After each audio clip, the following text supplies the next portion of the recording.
for Latino-owned small businesses. Now, I'm sure that's a laudable goal. That's great. Like, that's awesome. What have the actual results of that been?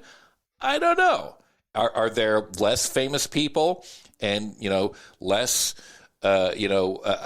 attractive, like, famous people that have done even more that is even more productive? I kind of think so. That's my thought. I haven't done a whole lot of research, but I gotta think there's somebody out there who doesn't just happen to be a famous actress.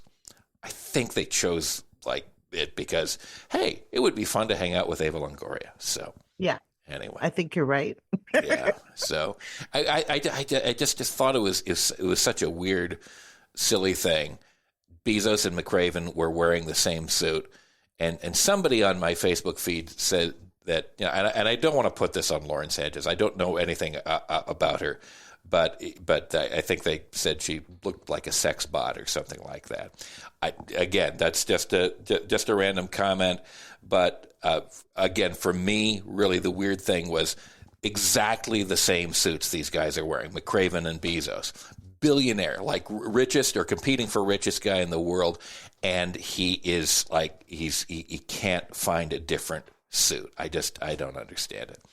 You know what I like to think that this was actually like a duel, and the backstory is that they were trying to show off like who wore the best suit and the most expensive suit, and they ended up showing up with the same suit from the same tailor or whatever, and then they both refused. Now it's about who wore it better. So they had to take a picture with both of them wearing it. Yeah. And it goes on. I got to say, in terms of Jeff Bezos, there's really only so much that expensive plastic surgery can do.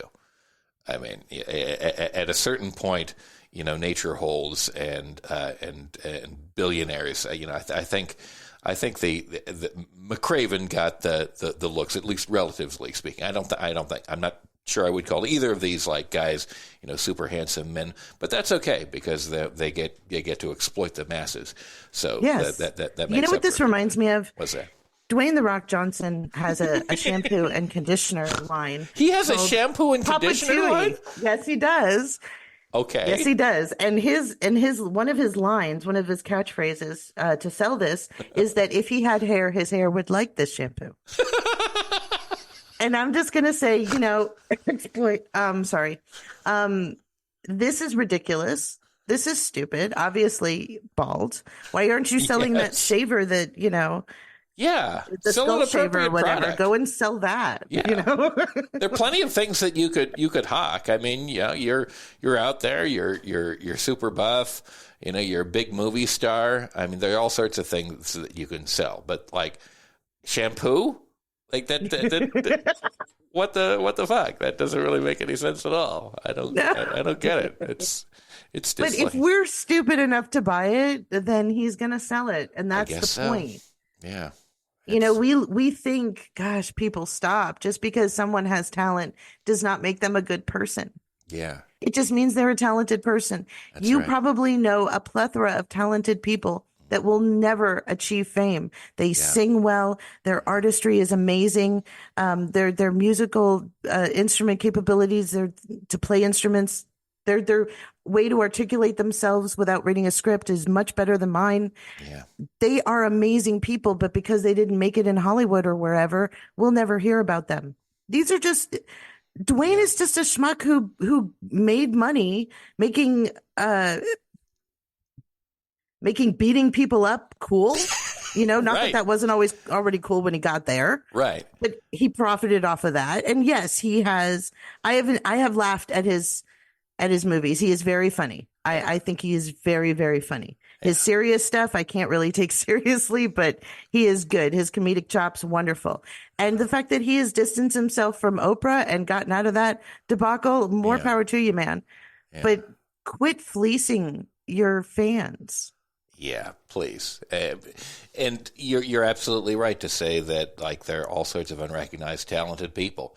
And there are all sorts of people that are just doing enormous amounts of good that will never be recognized by the super wealthy. And it comes back to me to the idea of at what point, because we were talking about this earlier, at what point do you have enough? And what drives you? Like when you have hundreds of billions of dollars to keep wanting more. I mean, at that point, I mean, some people seem to be saying, maybe it's just the mentality that gets you there to begin with is so insane that you can't get rid of it, because Bezos' ex-wife, she's giving away, she's doing the right thing. She's giving away money as fast as she possibly can, and she's still like has billions and billions of dollars. Why wouldn't you try to do that? Why would, if you had achieved a point, why wouldn't you say, okay, now it's time for me to give back? But no, the drive is to like, I got to do more and make more and make more and fuck up things for everybody else. Why would you do that? Why can't you see? Is it? I guess they're just so insulated that they can't. I guess that's got to be the answer. It's about power at that point. When you don't have to worry about buying anything, when all of your basic needs are taken care of and your life is strictly about want. Yeah. It is about power. You can afford anything now, but if people don't like you and people don't want you at the table and you can't schmooze and you can't just walk in and say hi and people turn around and say, oh my God, this person showed up, then you have not achieved. You still have that level to get to. And if you're not going to become the president or prime minister of a country, then you have to become the biggest corporation that can buy the countries, can buy the prime ministers. Yeah. And I guess the fact that, you know, at least in Elon Musk's case, he's on any number of, you know, recreational drugs, that probably doesn't help your perspective either. Yeah, don't do an interview with Don Lemon after you've done like a 12-hour bender, you know? Like Good grief. Yeah, the show that never got broadcast. Poor Don Lemon. You know, well, he should have known what he was signing on for. You know. Don Lemon is an idiot, and he got sent there. He got exiled there for a reason. Yeah. I do not forget that reason. Yeah. However, that interview, he ended up getting it. It's on YouTube. You can watch it. Right. In its entirety. It's hilarious. I don't know what Elon thought he was buying with Don. Don just went after him. And asked a very hard question opening up, and then he basically put him in timeout and then threatened his job and then fired him. Wow. Well, you know, you look, why I don't know. It's so funny to me because so many people, and God knows I've done it from time to time myself, go after and think, oh yeah, if I get close to this very rich and powerful person, that's going to mean I'm somehow going to get rich and powerful too. And that is so not the case because they so do not care about you. You know, think about Eric's dad. Okay. All the people around him, what do they get? Jumpsuits and jail time. He doesn't. Right. That's right. They protect They go in there thinking I can do whatever I want now. And I'm right next to Teflon Don and I'll be adjacent Teflon. No, you're going to jail, buddy. That power is so not transferable. And yet people structure their whole lives around, oh, well, yes. And that's why we got to cut taxes because I'm going to make it and I'm going to be there and it's going to apply to me. And you just you step back for a moment. And think about, no, you're not going to do that. You are the most special of like out of all these like billions of people on the no, that's not going to be true. What we can do is make things as equitable as possible for everyone, so that we can get by and that we can live, and there's not masses of people that are suffering in ways that they don't have to. That's what we can do. But no, pal, you're not going to suddenly become a millionaire or a billionaire because you're palling up to someone. They don't care about you. They're in a bubble. They're in a different level. They're in a different world. And what we've got to do is reduce that difference. We got to like bring them down and bring everybody else up, and you know it's never going to be completely even. That's not the point. The point is to make it so that it's equitable and people can live. And right now, there are too many people who can't live and who are literally being destroyed by this system, and we've got to raise them up, and We've got to make sure that they don't get pushed off the edge. And ultimately, I think that's what we're both, like, in our own kind of weird ways trying to do here.